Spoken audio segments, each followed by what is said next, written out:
Ғабдулла Тукай ул туган тел шүрәле һәм гали белән кәҗә генә түгел. Аның сатирик шигырьләрендә һәм мәкаләләрендәге тәнкыйтьнең зәһәрлегенә бүгенге көндәге иң ачы телле хейтерлар да кызыгырлык. Үткен телле Тукайның игътибарыннан беркем дә читтә калмаган. Якын дусты булсынмы ул аның, идея ягыннан дошманы булсынмы, Тукай өчен барысы да бер тигез. Ул аларның һәрберсенең йөрәгенә үтәрлек сүз таба белгән. Бу карале һәм сезнең игътибарыгызга Ғабдулла Тукайның иң ачы тәнкыйтенә юлыккан кешеләр.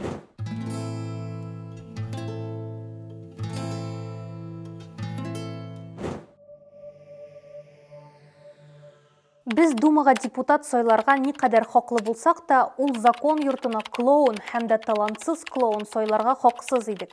Безнең аз-азлап кына сайланмый калган киявimiz, гакылында булган үткенлектән туган урынлы замечанияләр белән эштән яшьсезлектән туйган вәкилләрне көлдерүче вә җуатучы Пуришкевичка аз гына да охшамый бит. 1912 елда Тукай хаксызлыктан котылдык дигән мәкалә яза. Күрүегезчә, ул кемнедер клоун, талантсыз клоун һәм кияү дип атый, хәтта аны Пуришкевичка охшамаган дип тә яза. Контексты мондыйрак: 1912 елда Русиядә 4нче тапкыр Дәүләт Думасына сайлаулар оештырыла. Казан губернасыннан үзен кандидат буларак тәкъдим итүчеләр арасында Садри Максудый да була. Сүз уңаеннан безнең Садри Максудый турында тулы бер видео бар.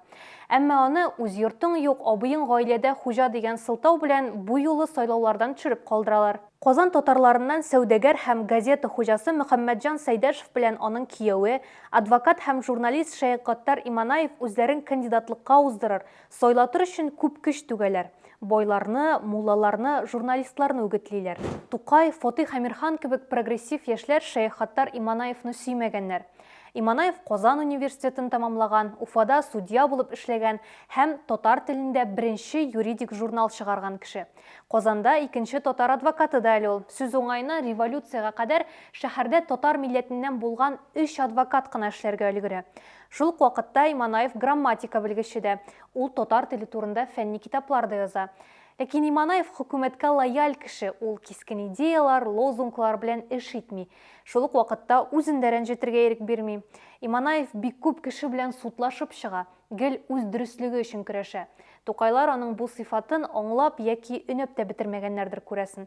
Садри Максудый депутат булган чагында татар мөселманнарын яклап чыгыш ясый. Ә менә Иманаев, Сәйдәшевләр киресенчә дәшми генә утырырлар иде дип уйлый Тукайлар. Аларны көлдерүче яки җуатучы Пуришкевич белән дә чагыштыра әле Тукай. Владимир Пуришкевич патша вакытындагы Дума депутаты. Аның чыгыш ясау стиле һәм идеялары Владимир Жириновскийныкы кебегрәк. Андый кешенең чыгышлары эпатаж белән аерылып торган. Һәм Владимир Пуришкевич Тукайның яраткан геройларының берсе. Китмибез шигырен барыгыз да беләдер бит инде. Кара йөзләр безне булмас эшкә тәклиф иттеләр. Сезгә монда юк ирек, солтан җиренә кит, диләр.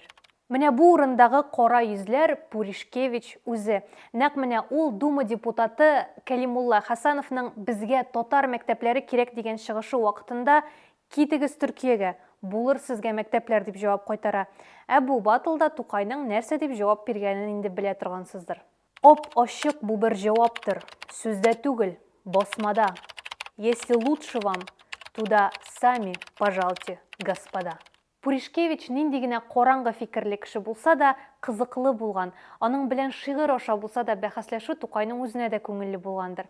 Ә менә Иманаевларның андый эпатажга сәләте дә, харизмасы да булмаган күрәсең. Шуңа күрә ул сайланмый калганнан соң Тукай хаксызлыктан котылдык дип җиңел сулап куя. Сүз уңаеннан ул елны Казаннан Думага бер татар кешесе дә сайланмый. Биредә сүз Салих Сәйдәшнең туганнары турында түгел, ә бөтенләй башка нәселдән булган Әхмәтҗан Сәйдәшев белән аның улы Мөхәммәтҗан Сәйдәшев турында. Алар Тукайның яратып тәнкыйтьләгән кешеләре. Үзләрен Шәйдәшевләр дип атаса, алар чыгарган Бәянел Хак, ягъни дөрестлек, хакыйкать турында сөйләүче газетасын Бәянел Батыл, ягъни ялган сөйләүче газета дип атый. Аның, ягъни Тукайның мәкаләләрендә Әхмәтҗан абзый да ахмак җанга әверелә. Сәйдәшевләр белән никадәр генә ачуланышса да, вакыт-вакыт нәкъ менә бу сәүдәгәрләр Тукайның китапларын чыгарырга ярдәм иткәннәр. Тукай үзе дә аларны чын күңелдән хәйт итмәгән күрәсең. Барыбер алар чыгарган газетаның да кирәклеген аңлаган. Тукайның һәм аның барлык дусларының чын-чынлап дошманы дип әйтерлек кеше Ишмөхәммәд хәзрәт Дин Мөхәммәтов була. Ул хәзерге Балтач районының Түнтәр авылында имам булган, китапларда язгалаган. Аны Ишми Ишан дип йөрткәннәр. Ишми Ишан бик консерватив кеше булган.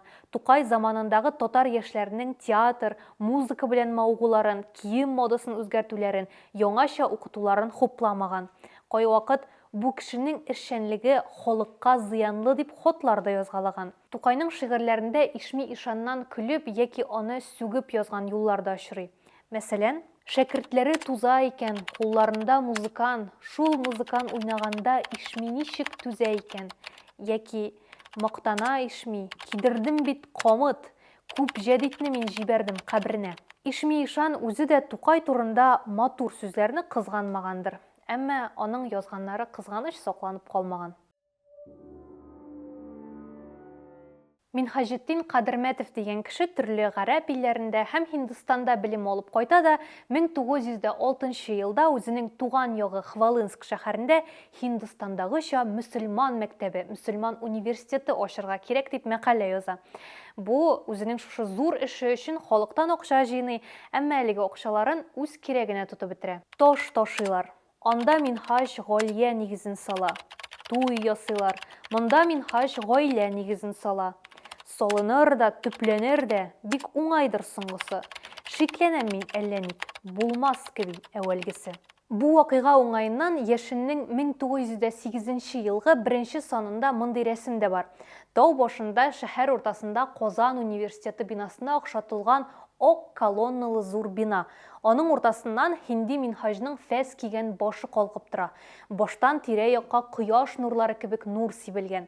Аска Хвалынский тауы башында Минхаҗетдин Юсуф тарафыннан салынган университет дип язылган. Тукай нәкъ менә шул хәлләрне искә ала. 1910 елда Тукай үз заманының классик типларын тасвирлап, аларны хайваннар белән чагыштырып яза. Әйдәгез әле Тукайның хейтына эләккән шәхесләрне барлап чыгыйк. Беренчесе Күке. Кәримов Хөсәйнов ширкәтедер. Үзе оя ясамыйча, йомыркасын кеше оясына гына салыр. Сүз Оренбургтагы Фатих Кәрими басмаханәсе турында. Тукай аларның үз кибетләрен ачмыйча, башка китап йортларын китаплары белән тутыруларын сүгә. Икенчесе Төйә кошы, Чыгытай хәзрәтләридер. Искеләр алдында әттәйбе мина зәнби мин дийер, башкалар алдында ул булай гына дийер. Контекстны аңлатып бетерүе кыен, әмма кыскача булайрак. Галиәсгар Гафуров Чыгытай дигән татар мулласы язган Исәбәт китабын дин галимнәре бик нык тәнкыйтьлиләр. Шуннан соң башта кыю булып күренгән Чыгытай үзенең барлык идеяларыннан баш тарта, тәүбә итә, гафу үтенә. Тукай бу ситуациядан көлеп, Мәҗрух указ дигән шигырьдә язган. Дуңгыз дингә мишәйттер. Гомерендә бер мәртәбә дә аңар тәррәкый күкләренә күтәрелеп карау мөяссәр булмас. Һаман шул чүплегеннән борынын күтәрә алмас. Шушындый бик усал сүзләр белән Тукай Дин вә мәгишәт дигән дини журналны чыгаручыларны орыша. Ул аларның консерватив карашлары белән килешми. Алга таба китсәк, монда Тышкан бар.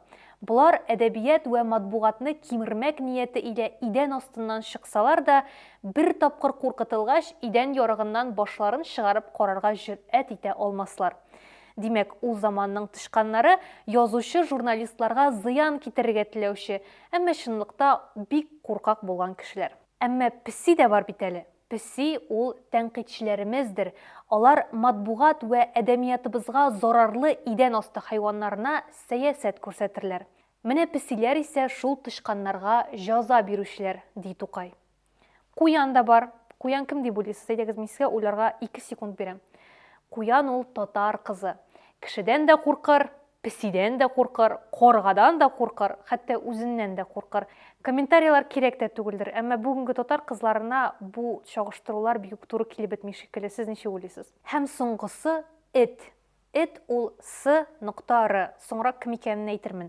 Кыйнасалар да, суксалар да, оч тотсалар да, хуҗалары бүлгән байларга рәнҗимәс әрсез хайвандыр.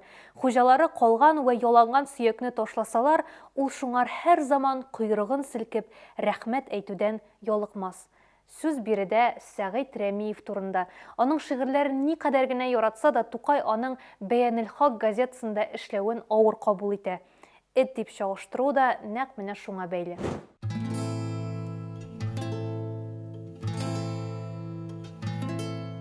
Тукайның хейтына эләккән кешеләр асылда безнең бу видеода санап үтелгәннәр белән генә шикләнми. Аларның бер өлешен минем арттагы исемлектә күрә аласыз. Әмма уйлап карасаң, миңа калса Тукайның үткен каләменә эләгү үзе үк бер мәртәбә. Ә сез ничек уйлыйсыз? Хейт кирәкле шәйме? Надо было иң ачтан китнә юккан кешеләр диргә. Якын дусты булсынмы ун? Әйбәт башланды. Бір үтенеч сорап иде.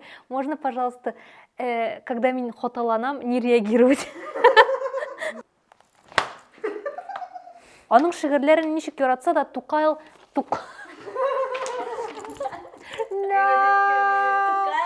No.